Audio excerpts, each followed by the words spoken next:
evening and welcome to Spooky Southcoast. Tim WEISBERG here, along with the silent assassin Matt Costa, science advisor Matt MONIZ, and our special guest co-host for the night, John Brightman. Hello, John. How are you? Hey, guys. How are you? I will say hi to you well before I say hi to these two clowns.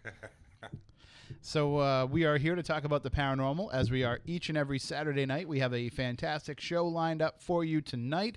Of course, I want to say hello out there to the Burke family, Stephanie and Brendan, welcoming their baby girl into the world last week. So she will not be joining us for, I think, another couple of weeks at least. We want to give her time to recuperate and get away from us. I don't blame. So we got to get to the point where, you know, and it might not ever come, right, where she'd rather come and deal with us than a screaming baby. I'm pretty sure I'd take a screaming baby over us.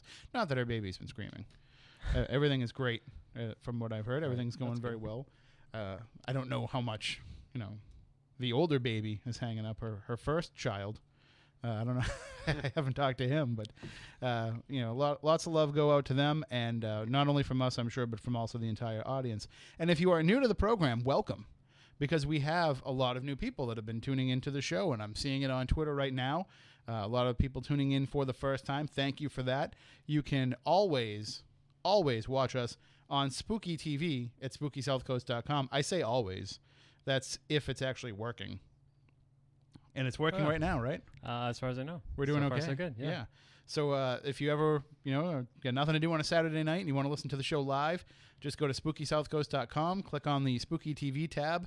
It will take you right into the live video streaming from the studio, so you can see everything that's going on here in the studio. And you also have the option there. You'll see the little window to be able to tweet live. We don't know what's going on with We have no idea what's going on right now.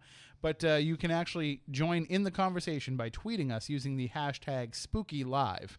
And you don't have to be watching on Spooky TV to be able to do that. You can be sitting at home listening on the radio. You can be listening on the Radio Pup app.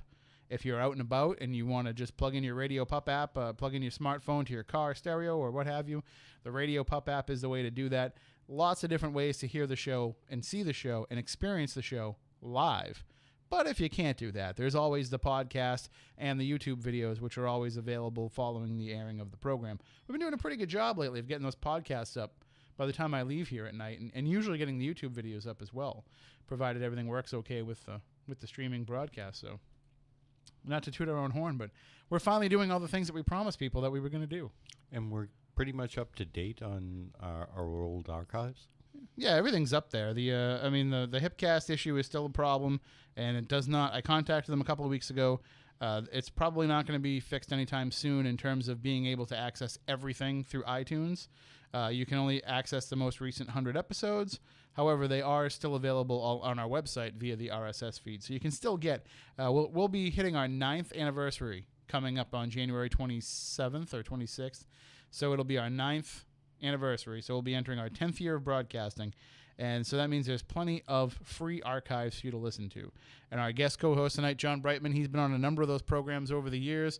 You've been everywhere. Lately. You've been traveling all over the place. Is your season over now? Can you kind of relax a little bit? Pretty much. Got one more show coming up. Going to do the Walker Stalker Con down in New Jersey, and that's in December. Other than that, I'm done till probably February. Well, you're in a little bit of a different position now, too, because you now own and operate a business, and so you will be putting a lot of time and effort into that. And at the same time, you'll probably be doing a lot of convention stuff related to that as well. Yeah, and some, as I was telling Matt earlier, and a little surprise coming out. I can't say too much, but February or March, you'll see a new show coming on that I will potentially be on a full cast member. Nice, nice. Can you give us any like network information? Or? Yes, it will be on Destination America, and it's going to be something to do with the sea. Nice, I like it. So it will be paranormal related, but it's all to do with sea. So, can you swim? That's the question that I love water. Okay, good. I'm good. All right. It's some of the other cast members I don't know. You know, I can tell you, and you know, you and I worked on a story. You actually gave me a story for the Haunted Objects book about some of the stories related to some of the maritime legends and curses. But I actually interviewed one of the Wicked Tuna captains for you know, just general talk for an appearance that they were doing. And, you know, they were telling stories about, you know, ghost ships that they talk about that they go out there and see. So, I mean, there's all kinds of paranormal stories related to the sea. So I'm excited to see where this could actually be going. It is, and that's what I was telling Matt earlier. it's not been done yet. I mean, the shows that are out there, they go after the warships, things like that, aircraft carriers, but nobody's ever done anything about fishing ports or actual fishing ships. So that'll be interesting. Which, when you think about it, being around the water, it should be amped up with activity. And yeah, so that's very exciting. And I do want to give you the chance. Why don't you plug the business as well, too? Brockton Ink Tattoo in Brockton, Mass. And so if anybody's looking to get some ink, that's the place to go. And you can also share some paranormal stories as well. Absolutely. Now, what's probably the craziest tattoo somebody's come in with? Actually, it hasn't been at this shop so far. It was at another shop I worked at in Rainham. Guy came in on a bet from his coworkers and had to get Daffy Duck, Elmer Fudd, and Bugs Bunny on his butt cheeks. But Bugs Bunny was jumping out of somewhere else. Nice. And I had to tattoo that. And when he popped out, he looked around and he said, "This ain't the way to Albuquerque." Yeah, pretty much. So that was probably the weirdest one that I've had to do. Well, and I don't want to give anything away. I don't want to actually name any names here and give away the surprise, but I found out that there is somebody who is actually getting a ghost stalker's tattoo. Really? So, yes. She's not from around here, but she's getting a ghost stalker's tattoo. And all I can think of in my head is at least wait till there's a season 2 before you make that kind of a commitment. But I do appreciate the love, and thank you for the support. She should get a picture of John Tenney's face on her then. That would be awesome. I'd love to have like John Tenney's face tattooed on my chest, giving the Tenney eyebrow. That would be pretty awesome. And have like one of his many, many quotes that are going around there. Either that or the guest that's on tonight, get Johnny House's face on you with the big beard coming off the, That would be pretty funny. I think I would have to like grow my chest hair a little bit more and have that become part of the tattoo. And Johnny is a great guy. He's going to be joining us coming up in just a bit to talk about the Villisca Ax Murder case. Now, this is a story that we haven't really gotten into over the years here, and I scratch my head all the time to say, how have we been on the air now for almost 9 full years, right here in this corner of southeastern Massachusetts, where our biggest legend is Lizzie Borden, and how have we never had on the man who knows everything about the Villisca Ax Murder case, which is very closely related. There's a lot of creepy, weird similarities to Lizzie Borden, and we'll get into that and a whole bunch more with Johnny. And a lot of folks out there, when I started tweeting out and putting up that Johnny was joining us tonight to talk about Villisca, a lot of people thought that it had to do with the fact that there was an incident there just a few days ago. I don't know if you heard about this yet, John. I just caught wind of it today. Apparently, there was a paranormal investigation going on there, which is what happens at the house all the time. It's always open for investigators. And this person was injured with self-inflicted stab wounds. And that's all the information we have. He was transported and then airlifted. He was listed in critical condition. It was one report, but then there was another report that said that the family and the victim did not want the information released. So who knows what's going on? Who knows what the real story is? And so this actually came about after I'd already asked Johnny to join us on the program. So because we've been going back and forth for a couple of months now about when we could actually get him on, and he's so busy with all the stuff going on at the house, I think it probably just worked out that because they're probably post-Halloween, slow down, he had a Saturday night off, so we agreed to have him come on the program. We figured this would be the time to do it, and then sure enough, that goes and happens. So we will get into that a little bit as much as Johnny can discuss it, but really tonight we're going to be discussing the history of the case, the whole story behind it, and some of the activity that takes place at that house. We'll also give you a sneak peek of an upcoming Ghost Stalkers episode. The season finale actually takes place not at Villisca, but at another location that Johnny has investigated frequently, and he shared with us some of his experiences there, and I believe he will actually be appearing on that episode. So we'll have all that information coming for you a little bit later on in the show as well. I do want to say, and I know that there's certain people out there, I'm looking at you, Barry, certain people out there that don't want me to over-promote Ghost Stalkers on Spooky Southcoast, but I have to say that last week's episode, we made the switch from Sundays to Thursdays. So the new episodes now air on Thursdays, so that we no longer have to pick if you're going to watch Talking Dead or Ghost Stalkers. You no longer have to pick if you're going to watch Sunday Night Football or Ghost Stalkers. You can just tune into the program and live tweet with us. Of course, Chad and John are part of the live tweet every Thursday night, and David Roundtree and myself. But in watching that switch and seeing everybody come over, you get a lot of new people on a new night who are just discovering the show for the first time, and a lot of people who are watching Destination America not because they are looking for a paranormal show, but because they like the programming that goes on during the week. There's so many different types of shows, so they just tune in to see what's on. They find the show, they get sucked into it, and they might not be interested in ghosts at all, but they're interested in the story that's being told.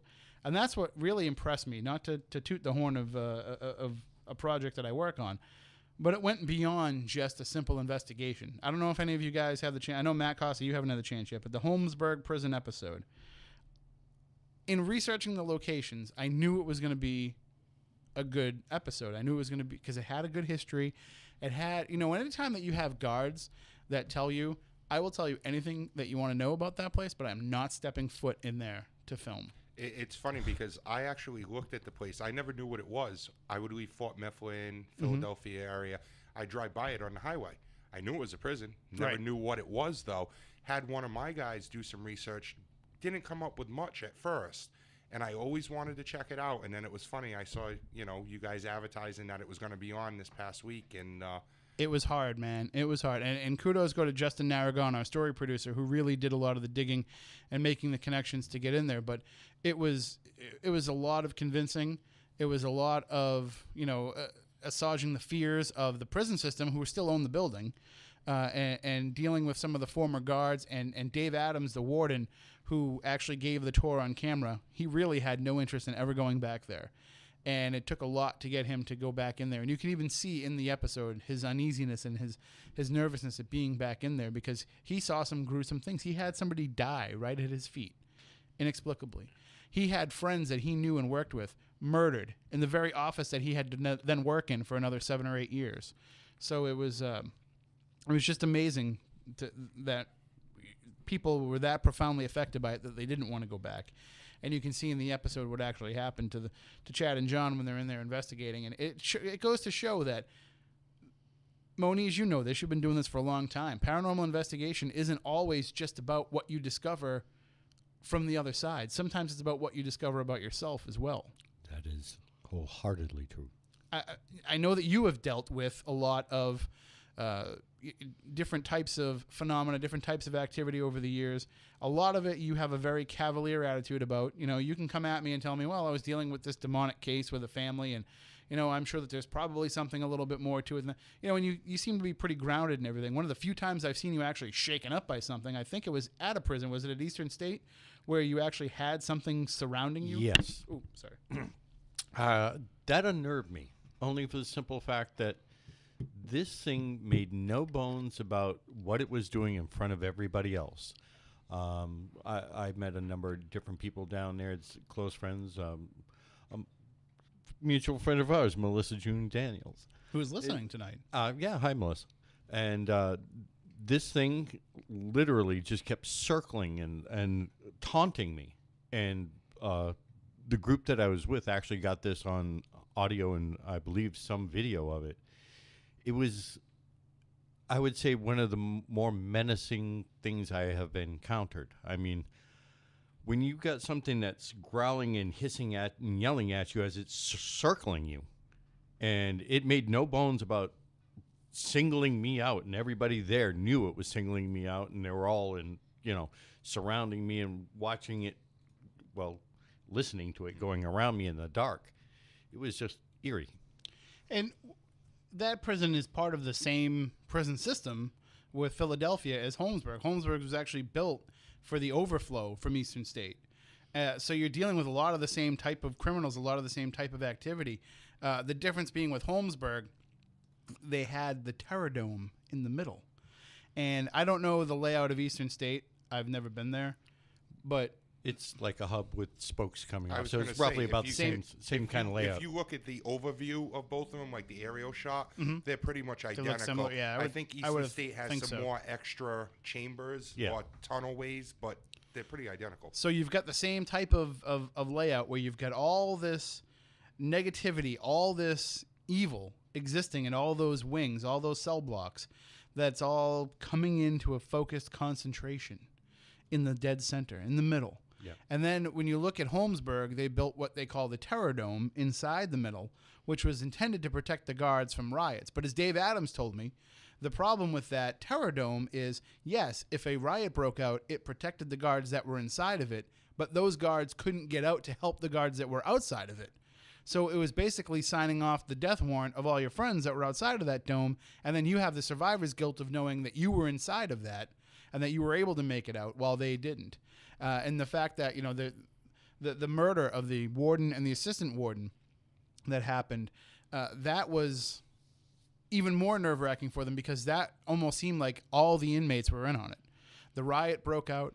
These guys were able to sneak into the warden's office and so many of these different things that happened just shows that it was a place of evil, of negativity. And all I could think of when I was researching that case was Matt's experience at Eastern State and knowing that there's got to be something to this. There's got to be something to why that kind of darkness can still exist there and be concentrated and continue. Even though people haven't been in Holmesburg since 1995, it's still there. Well, you still have these people that were nasty, dark individuals to start with. Yep. If you're going to prison, generally you're not a nice person to start with. And we talked a little bit about this last week with Keith Johnson, but it's part of it is the nature of evil. What if there was something attached to these people, even one or two of them? What if one or two of them had some sort of negative force that was influencing their life, and then that came to Holmesburg or Eastern State or any prison with them? Well, think about it. You got a collection of nasty, quote-unquote, evil people. That's going to be a beacon to anything around if you're to follow that line of thinking. And what I thought was interesting about this is we were able to take it in a turn and say that instead of just being a place where a portal exists, like we have in other episodes because of different environmental factors or what have you, we were looking at it as a possibility of maybe man created that portal. Maybe man took all of this, threw it into one big giant area, let it get concentrated, let it get saturated, and it became so great that it ripped a hole, it ripped a portal from one world into another. So, you know, it's just another interesting way of looking at it. And that's what I like about being able to do this show is we get to kind of put out those theories when normally, you know, you don't have the opportunity to do that because other shows are worried about, you know, proving if there's a ghost there. And we're trying to move forward and say, okay, well, let's accept there is and see what else we can find could be the reason why. So makes me very interested as a viewer. And I haven't seen these episodes. You know, I saw the first one at the premiere. Saw the first one. That was it. But I haven't seen them before they come out. So I'm watching them along with the viewers. And when the Holmesburg episode was over, I finished tweeting with everybody. I said, all right, that's it. I got to stop. I'm going to watch the episode now start to finish because, you know, it really sucked me in. And I hope that other people are having the same reaction to that. You can let us know what you think about it. You can always email us, spookycrew@spookysouthcoast.com. You can tweet about it using the hashtag GhostStalkers, or even tonight using the hashtag SpookyLive as well. But we're going to get into another case, a case that will not be featured on Ghost Stalkers, but at least not in this round of episodes, maybe somewhere down the line. But you have seen it on other programs. And I think that Ghost Adventures went there, right? Mm-hmm. And Ghost Hunters, I know, went there. No, they never went there? No, it was Ghost Lab and Ghost Lab, all right. Ghost Adventures. I knew there was another show that went there. The Villisca Ax Murder House in Iowa. We have alluded to the case before in the past, but we've never discussed it completely and fully. We are going to do that tonight with our guest coming up in just a bit, Johnny Hauser. If you would like to call in at any point during the program, 508-996-0500. 877-996-1420. Those are the numbers to call in, and they'll write up on the website at SpookySouthCoast.com. If you would like to call in at any time, you can do so. Try and keep it to the topic, but maybe toward the end of the program we can have a little bit of open lines if people have questions or comments or anything they'd like to share. And also you can tweet us again using the hashtag SpookyLive. If you use that hashtag, it'll pop up right on our feed here, and we'll be able to read your tweets. Also, you can follow us on Twitter at SpookySC. You can follow me personally at Tim WEISBERG. You can follow Matt Costa at Smoking Monkeys. These are all spelled out correctly on our website. You can follow Matt MONIZ with smoke signals and hieroglyphics, because that's where he's at technologically. John, you have a Twitter? Just John Brightman. There you go. So you can follow along with all of us individually as well. We're going to take a break. When we come back on the other side, we'll be joined by Johnny Hauser talking about Villisca and the axe murders that happened there and all the hauntings that have happened ever since. Stay tuned for more Spooky South Coast here on WBSM. And online all the time. AM 1420 WBSM and WBSM.com.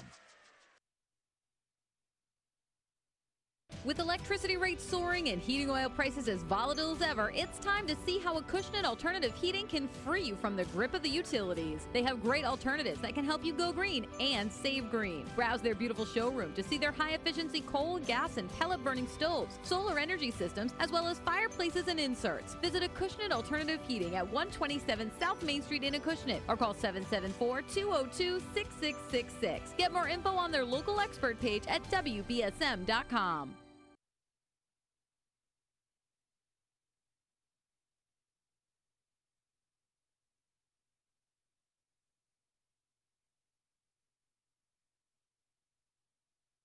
I'm Lex Friedman.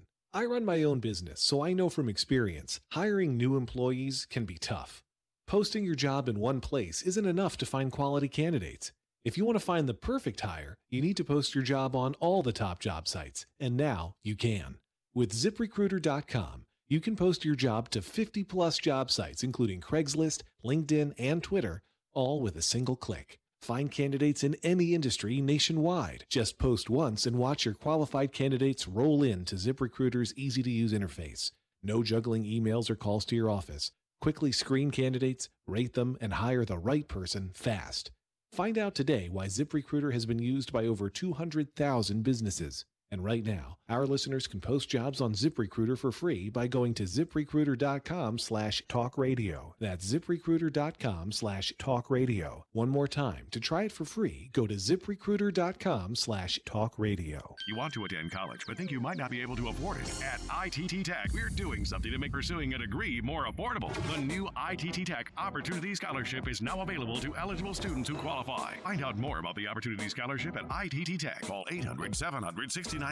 That's 800-700-6948. For more information about ITT Tech graduation rates, the median net of students who completed the program, and other important information, please visit programininfo.itt-tech.edu. Call now for the ITT Tech Opportunity Scholarship. 800-700-6948. Hey, Mom, how about this game? What's it rated? Let's see. T for teen with violence and suggestive themes? No. Know the video games your kids play. Check the rating and content descriptors. Read the rating summaries and set the parental controls. You'll be amazed at how easy it is to know. This one better? Oh, much. Some games are for kids, some aren't. For more information, visit esrb.org. When winter weather hits, you can rely on the WBSM Storm Center. Closings, delays, road conditions, and the latest forecast from AccuWeather. The Storm Center. Brought to you by Luzo Fuel and Worley Beds Factory Outlet. Power through the next storm with a WBSM Storm Center. The Storm Center. On AM 1420 and WBSM.com.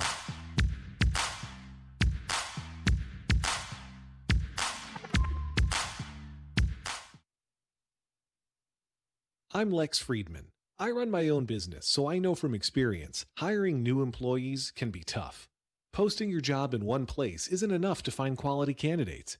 If you want to find the perfect hire, you need to post your job on all the top job sites, and now you can.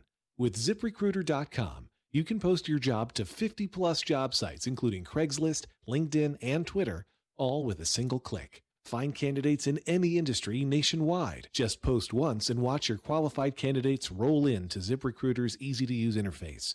No juggling emails or calls to your office. Quickly screen candidates, rate them, and hire the right person fast.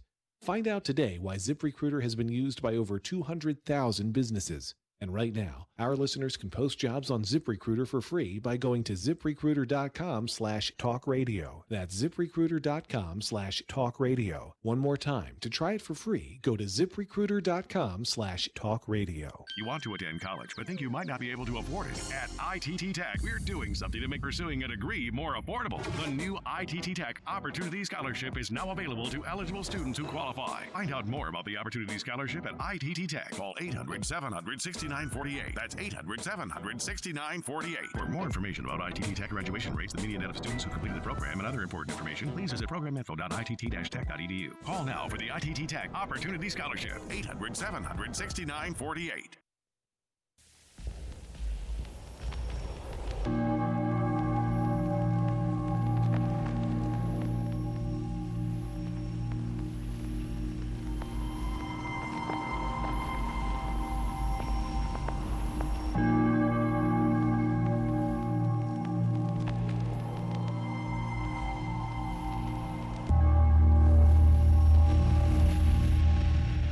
Back to Spooky South Coast. Tim WEISBERG here, along with the silent assassin Matt Costa, science advisor Matt MONIZ, and our special guest co-host for tonight, John Brightman. And joining us on the line, we have the man, the myth, the legend himself, the one and only Johnny Hauser. Hello, Johnny. How are you? I'm doing spooktacular. He's been listening to the show. And yeah, you know, I was telling you, every week I got to drive about an hour and a half, so I always listen to the reruns on podcast, and I've become a huge fan of you guys. So, well, we appreciate it's cool that. to finally be on here. Thank you, and it's a long time overdue because you know we only deal you in Villisca and us here in Fall, you know, right outside of Fall River, Mass. We only deal with two of the most famous axe murders in history. Exactly, and like our place constantly gets confused with the Lizzie Borden house. It does, like, really? I don't know how many times I have people say, "No, I've seen the crime scene photos of the dad on the couch." It's like, wrong place. Well, that's yeah. I mean, I guess you see enough of it on the paranormal shows. Either way, it's easy to get it confused. So. Yeah, you know, I don't know how you could confuse Lizzie Borden. It's such a insanely popular, you know, story. I mean, everybody knows it from the nursery rhymes and everything. It's just iconic almost. But that's what's interesting about your case and where you work with Villisca and handling, you know, the research and the history of that is it's not as well known, and it's an even more gruesome case. But yet, when people find out the details, they're like, "Holy crap! I didn't know that this happened."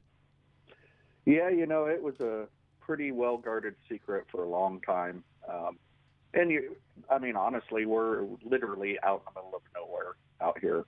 You know, if it happened in anywhere else, it'd probably be a lot bigger sooner, I guess, than it is now. But, you know, Iowa, this small town of like 1,000 people, it's literally surrounded by cornfields. Yeah, see, we don't get that around here. Even in our small towns, we get, you know, 5, 6, 7, 10,000 people, and for some reason, the New England stories, they make it into all the books. You know, Yankee Magazine picks up on every kind of weird and strange tale here, so we don't get to fly under the radar like that. But with this story, I mean, when about did it really start to come out? I mean, obviously the murders happened in 1912, but when did it start to seep into the public consciousness? Was it something that was big news then and then went away for a while, or was it something that was only really recently rediscovered? It was, you know, popular locally for, you know, since it happened, I guess, but it really didn't reach the mainstream until early 90s. Sci-Fi's Haunting Evidence did an episode, and then shortly after, you start getting like the top 10 most terrifying places on Travel Channel. Mm-hmm. You know, pretty soon after, we got like Ghost Lab, Ghost Adventures, Dead Files, you know. And honestly, like, Ghost Adventures set us over the top. I mean, that was the one show that, you know, I love Ghost Lab, I love Dead Files, and they all did really great, you know. But Ghost Adventures was just insane, the amount of people that are still coming that have just seen that episode, and that was like 3 years ago. So now the house itself has been under private ownership, but it is open for people to come and take tours and to conduct investigations. Exactly. in 1994, the town of Villisca was going to bulldoze the house and put up like storage lots on the property. And Darwin Lynn, who owned the town museum's like, gosh, you know, it's horrible, but it's history. You can't. It's a huge piece of Iowa history. It took the headlines off the Titanic. You know, you destroy the town's history, you destroy the soul of that town. And so he ended up purchasing it, and he always told me that it took him a couple months before he told his wife Martha, and he said he was on the couch for a while afterwards. But she wasn't too thrilled at first, but she said, you know, if you insist on doing this, this is out of your pocket. There's going to be no grants, no taxpayers are paying for a penny of it. So it's still private property. Well, and I guess, you know, when you have that option, it does give you a lot more. You know, as you know, it's harder when there's a municipally owned building and paranormal investigators want to come in. There's a lot of red tape involved. There's a lot of, and you can run into a lot of trouble because if it's being seen as being used as a private enterprise, you know, people want to come in and conduct their own events or their own tours. It causes a lot of headaches. So having it be privately owned probably makes it a lot easier to keep it open for research too. Exactly. And, you know, I'm a big history nerd, like first and foremost. And around here, there's a lot of the Underground Railroad. Of course, you know, when slaves were trying to escape slavery, they'd take these Underground Railroads and, like, make their way up north. And there's a lot of those buildings around that are just sitting empty because they can't afford to keep them open. And I've said, it's like, you know, open it up to paranormal research. The paranormal community are full of great, respectful, honest people, and, you know, maybe that can give you a little cash to keep the doors open. You know, even if there's no death or anything that's happened at these places, there's definitely a lot of emotion. I mean, these people are running for their lives. It had to have imprinted on the building at some point. And that's what we always try to tell people that have, you know, access or control of historic locations is that, you know, this can be a whole new avenue of tourism for you and a whole new way of generating income at a time when it's hard to get people interested in history, especially local history. You know, it's if it's seen as a place where the school wants you to go on a field trip, then people lose interest in it after they have to go there, after they're forced to go there. And it's a shame because there's a lot of great history that needs to be preserved that's fallen by the wayside. Exactly, and you know, I've spent a lot of time going to further historic landmarks around Iowa and our area. You know, we're not too far from like the Jesse James house where he was shot. And what gets me about this is the Ax Murder house. Every day for day tours, like an hour before we open, there's a line of people, teenagers, like excited, and they're here because they most likely want to. You know, they've seen it on TV and they want to experience something, but they hear the history before they even step foot in the house, you know? Which is another key part of it. You know, we always say that paranormal research is more about the research than it is about the paranormal. And if you don't... Exactly. You know, it's like hours and hours and weeks and days researching the history, and then maybe you'll hear a footstep if you're lucky. And it seems like with this case and with the Villisca, with the Morehouse, it needs to be, you need to know the history going in because the history that has happened there is so intense that you could be putting yourself into a situation that you don't even understand if you're not aware of the history, if you're not getting that tour and that information ahead of time.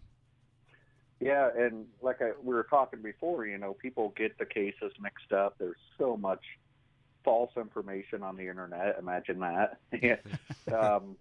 My spiel I condensed down to like 15 minutes, and I'm barely even scratching the surface. But, you know, at that point, I can start seeing people fidgeting and getting bored of me talking. So I kind of let them roam the house, and they can approach me for questions later if they have any additional. But, I mean, the story is insane what happened there.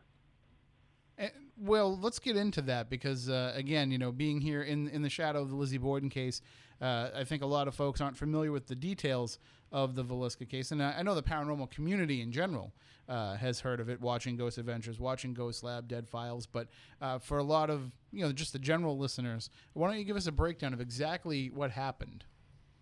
June 9th, 1912, which was a Sunday, the town of Villisca had a church service, which was more or less an end-of-Sunday school event. where the kids would sing songs, put on skits. And that got over about 10 p.m. The Moores, which were a family of 6, come home with 2 little girls named Ina and Lena Stillinger. Now, they were friends with their daughter, Catherine. They had a sleepover. The next day, Mary Peckham wakes up, the neighbor, at 4 a.m. and starts doing her laundry. Pretty soon she notices, they should be up by now. She said there's an odd stillness surrounding the house. She makes a series of phone calls, gets a relative down. He walks into the bottom bedroom, finds Ina and Lena Stillinger. No idea who these 2 girls are laying in bed. He obviously seen they were dead. Runs out, gets the authorities. So they go upstairs and find 6 more bodies. So there's 8 total, 6 kids, 2 adults. Right off the bat, they did sort of an analysis of the crime scene. The axe was left in the house. There's raw bacon laying on the floor, food at the table where he ate, bloody water by the back door. Every mirror was covered with articles of clothing. All the shades were pulled, cigarette butts, footprints. The oil lamps were at the edge of the beds, tops put under dressers. A lot of weird crime scene placed around. The doctor opens the window at 8:30 and yells, "Dear God, there's somebody dead in every bed." They go up to City Hall to get a detective from Kansas City. By the time they come back down, you have half the town inside the house. Ooh. And, it got so bad that National Guard got involved. They created a perimeter, got control of it, eventually took the bodies to the armory.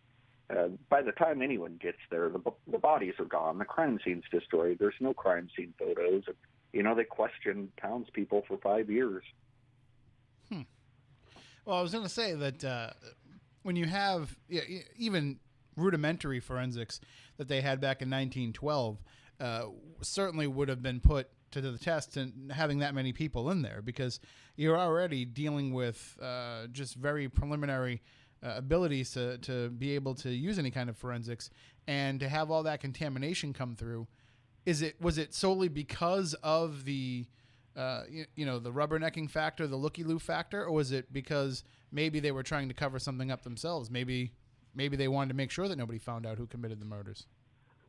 I think at first it started off with, the women in town knew that Sarah Moore was a meticulous housekeeper, so they started wiping up the blood because they knew that she wouldn't want people seeing Your that. station for the... Sorry about that. What's that? Oh, and my computer just fired off on its own. Oh. You listen to the show, you know that happens. And pretty soon the guys went in, they start passing the axe around as kind of this was left. Oh, wow. Before long, people were just going crazy. I think it's just more of a shock, looky-loo, we're talking, this is middle of nowhere in Iowa. This isn't like big city, nothing happens here. And this was like, whoa, people couldn't believe it. So I think they just wanted to see it, which blows my mind because that's the last thing in the world I'd want to see. Yeah, well, but I mean, some folks, they like to watch a car accident as they drive by, and some folks have that, at least it wasn't me attitude toward it. And I think the biggest problem with it is if you're dealing with, as you're saying, a place that's kind of in the middle of nowhere where nothing ever happens, it's probably the biggest, most exciting thing that ever happened to a lot of these people. Exactly. This was like just unheard of.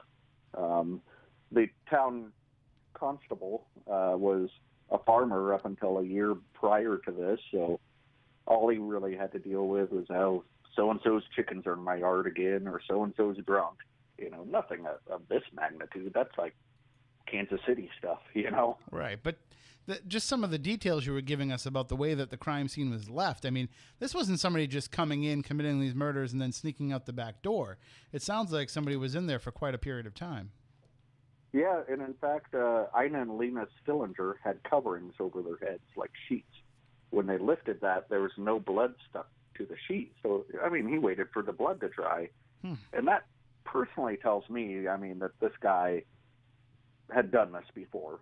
Because, if this is the first time with somebody, you'd think they'd be fumbling around and wanting to get the heck out of there. But this guy's, like, comfortable enough to eat. That's just a certain kind of psycho. Hey, Johnny. How you doing? It's John Brightman. Hey, buddy. How you doing? Good, good. Hey, I got a question for you. With the two children that weren't part of the family, is there any chance that maybe the cops now or even back then thought that maybe it was somebody to do with those two girls? Like maybe somebody part of their family would, just the way you explained how they waited till the blood was dried, then covered their head, almost like out of respect. Do you think it could have been somebody to do with that side of the family? Well, pretty immediately. Well, throughout this 5 years of looking for who did this, I mean, everybody was a suspect. And Ina and Lena's father was a suspect for a short time. He was kind of a hard-working farmer who thought, school and church is foolish. The only place a kid needs to be is at the farm working. And they quickly went and interrogated him because they heard he was kind of a grumpy guy, and quickly found out the complete opposite. I mean, he was just beside himself. He said that he'll never forget how pretty they looked in their white dresses skipping off to work. And, I mean, the mother she was pregnant. She had a miscarriage a few days later due to the stress. So, they instantly kind of backed off that angle. But they did check into that. And just for the record, Johnny, we brought John Brightman in tonight because we felt that we didn't have an ample number of tattoos and facial hair, so we had to bring him in for some of that. Yeah, he's a good buddy of mine. We've had a few good times down at Scarefest. Absolutely.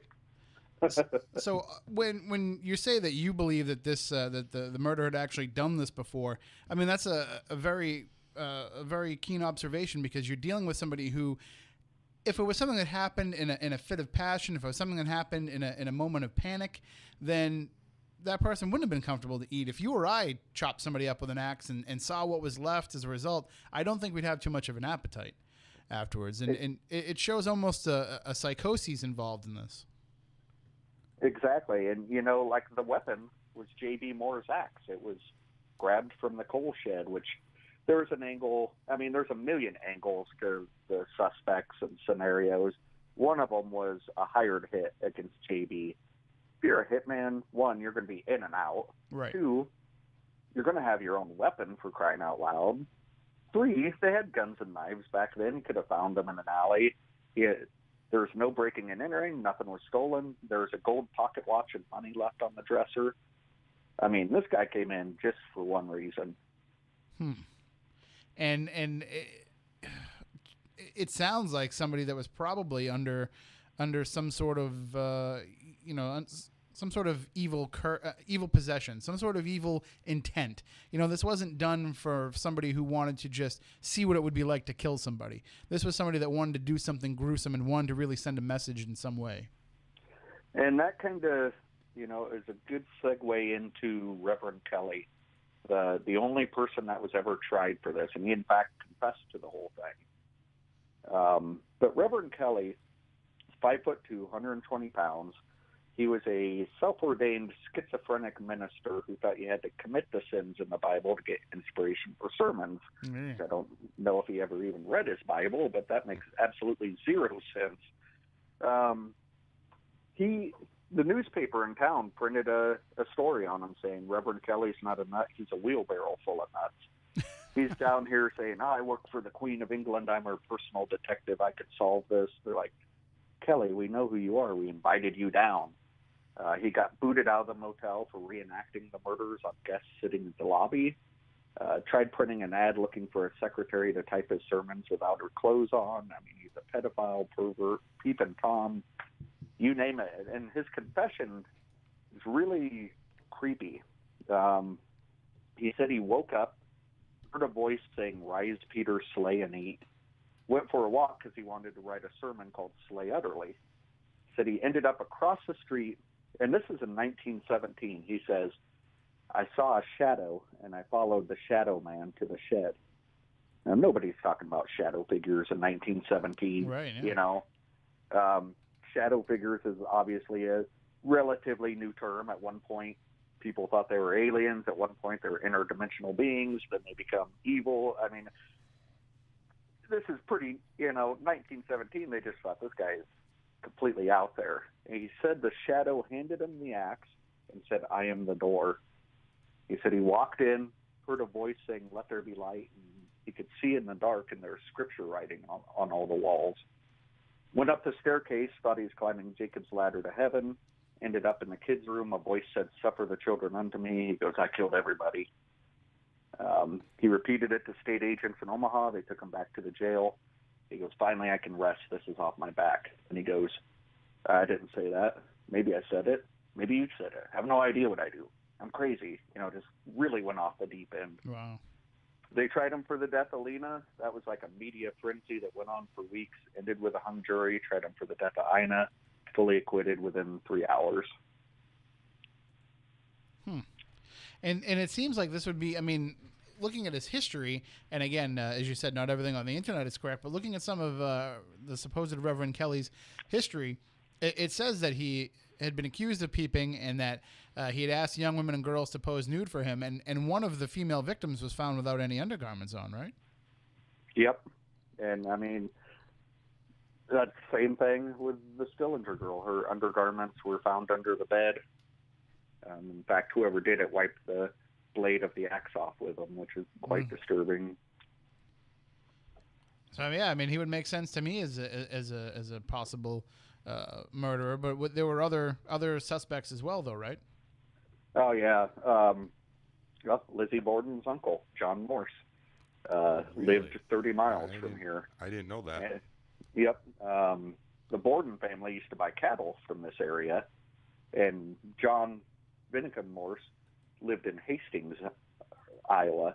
That's where he's buried at today. And as soon as this happened, they're like, "Oh yeah, we know who did this." And they went and they found him. He died previously that year, so they thought, well, he obviously didn't do it. That's a strange tie-in. I remember when we were talking for Ghost Stalkers, I remember you telling me that story, and it just blew my mind that there was that close of a connection between the two cases. Exactly. And, I went just recently to Hastings and found his gravestone, and it's like, right there it is. That's him. And what I found particularly interesting about it, though, is that even though, you mentioned he had passed, there's also the possibility that he was involved in the Borden case. And we've only got about 4 minutes here till the news, so we'll probably have to pick this up in the next hour. But, there's the possibility that, at least in the Borden case, he was involved in terms of he was the one that went out and hired somebody to do the murders, that he was the one that was in town to set everything up, and that he left the house so that he wouldn't be home and so that he would have an alibi, but that he might have gotten the wheels going for that to happen, and maybe he went to Villisca and did the same thing. Yeah, it'd be interesting to kind of further, see if there's any run-ins or tie-ins with him and the family. Especially where the Moores were pretty affluent, right? Yeah, they had their own farm implement business. I have a stock certificate that JB, it's his stock certificate that he bought a $100 share in the CB&Q rail line 6 months before he was killed. This man made $14 a month. That's almost a year's wage towards stock with a family of 6. Nobody's rich around here. Mm-hmm. So that's kind of something that's always weighed on my mind is where did that money come from? I got a question for you. Mm-hmm. Was the father a member of the Masons? No, I don't believe so. I'm about 90% sure that he wasn't. Okay. All right. Well, it's definitely a very interesting case, and I want to get into it even more coming up in the next hour. We will have to take a break for the news, but we can get more in-depth with some of the other suspects that were involved and some of the information. But I want to talk to you as well about the hauntings, about what's been going on there in the years since, what people have been experiencing. And I had referenced at the top of the show that there was an incident that happened at the house just a couple days ago. So we'll discuss that at least as much as can be done, because I've been getting inundated with questions from people about that. And I was like, listen, I know about as much as you know from reading the stories on the website, which is, I'm sure, Johnny, probably about as much as you know as well. But we'll discuss that a little bit, because there's the questions that a lot of people have to do not so much with just the just the actual paranormal aspects of it and whether or not it was something in that regard, but just, whether or not we as investigators need to keep a closer eye on our fellow investigators. So we can talk about that a little bit coming up in the next hour as well. But why don't you let everybody know? We have it linked up on SpookySouthcoast.com, but let everybody know how they can find out more about the Villisca House online. If you go to www.villiscaiowa.com, and if you just Google Villisca Ax Murder House, I think that's like the first page that pops up. Also, Villisca Ax Murder House on Facebook, or me, Johnny Hauser, on Facebook. And it's Villisca. Yes. You probably have the distinction of being the most commonly misspelled paranormal case of all of them. Oh, yeah, it was Basilica, every variation of Villisca. There's places in like Germany and Czechoslovakia that have less trouble being spelt than Villisca. But and there's only one Villisca in the world, and that's because it was named Waliska. And do we have enough time, or we got about 10 seconds, so we'll pick this up okay. On the other side of the news. Perfect. All right, and we will take a break for the news. When we come back, more paranormal discussion with our guest, Johnny Hauser. Your calls as well, 508-996-0500, 877-996-1420. You can also tweet us using the hashtag SpookyLive. If you do that, we'll be able to see it right there on our screen. Back in a moment on Spooky Southcoast. For local news, talk, and sports, the South Coast turns to AM 1420 WBSM New Bedford and WBSM.com. From ABC News, I'm Chuck Severson. Anticipation in Tacoma, Washington at Joint Base Lewis McChord, where in less than 2 hours, Kenneth Bay and Matthew Miller are to arrive back on U.S. soil after being released today by North Korea. Joan and Tom Cook attend church with Bay's family in Linwood, Washington. It's just wonderful news. Just a beautiful day with wonderful news. Everyone's, I'm sure, happy, from the church family to their family to our family, all the way down the line. 2 Americans were picked up by a military plane and are flying with the head of U.S. intelligence, James Clapper. Now the recall of many thousands of cars because of potentially explosive airbags includes more than 52,000 Nissans, Sentras, Pathfinders, and Infinitis from model year 2003 onward. Confirmation hearings not expected before next year on Attorney General nominee Loretta Lynch, say Senate Judiciary Committee Republicans, to ABC's senior Washington correspondent Jeff Zeleny. There's no question that Loretta Lynch's historic role, the nation's first female African-American attorney general, will play some role in her confirmation. Her life story was touted by President Obama as he introduced her as his nominee, so that will certainly be front and center, as well as her long career as a prosecutor when the Senate begins combing through her details. A warning on the eve of the 25th anniversary of the fall of the Berlin Wall. Speaking through a translator, former Soviet leader Mikhail Gorbachev had this to say. The world is on the brink of a new Cold War. Some are even saying that it has already begun. The 83-year-old spoke at the 25th anniversary of the fall of the Berlin Wall. While he's celebrated as a peacemaker in the West, Gorbachev is widely despised at home, seen as the one who surrendered the Russian Empire.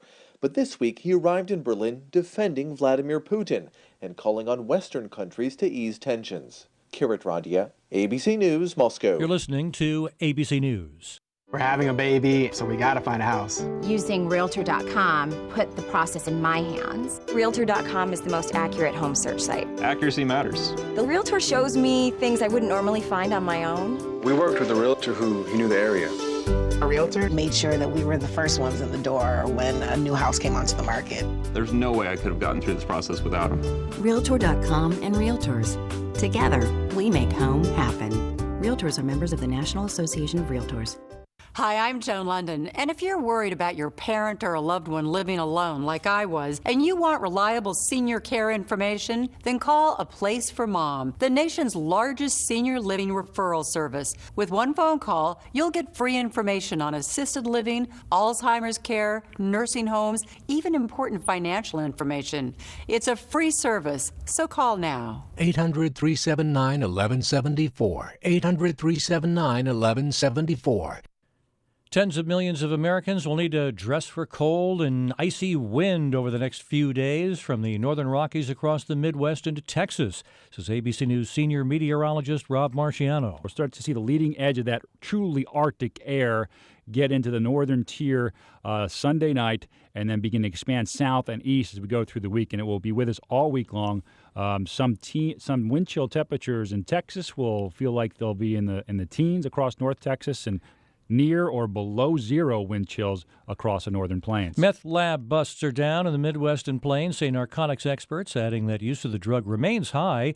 It's just that people are increasingly turning to cheaper, imported Mexican meth rather than making their own. Backlash from voters against former American Idol contestant turned North Carolina congressional candidate Clay Aiken. Reports came out just hours after he gave his concession speech that his failed campaign could become a reality TV show. Aiken's defense from ABC's Bazi Kanani. In a YouTube video, Aiken says it was never about the money. The Esquire network tells ABC News the 4-hour documentary captures the internal workings of a modern American political campaign. Clay Aiken was not paid. The famous show contestant not shying away from more publicity, saying he will keep using his voice to reach voters. ABC's Bazi Kanani, and this is ABC News. If you're an individual investor looking for tax-free income, consider municipal bonds. Henyon & Walsh is a leading independent expert in municipal bonds. For over 20 years, they've been helping individual investors like you build bond portfolios. If you have at least $10,000 to invest, call Henyon & Walsh today for your free bond guide. Call 1-800-908-0673. That's 1-800-908-0673. May be subject to local, state, or alternative minimum tax. Henyon & Walsh, Inc., member of FINRA, SIPC. Chuck Severson, ABC News. I'm in almost every school bus and classroom. I go to school with your children. We say the Pledge of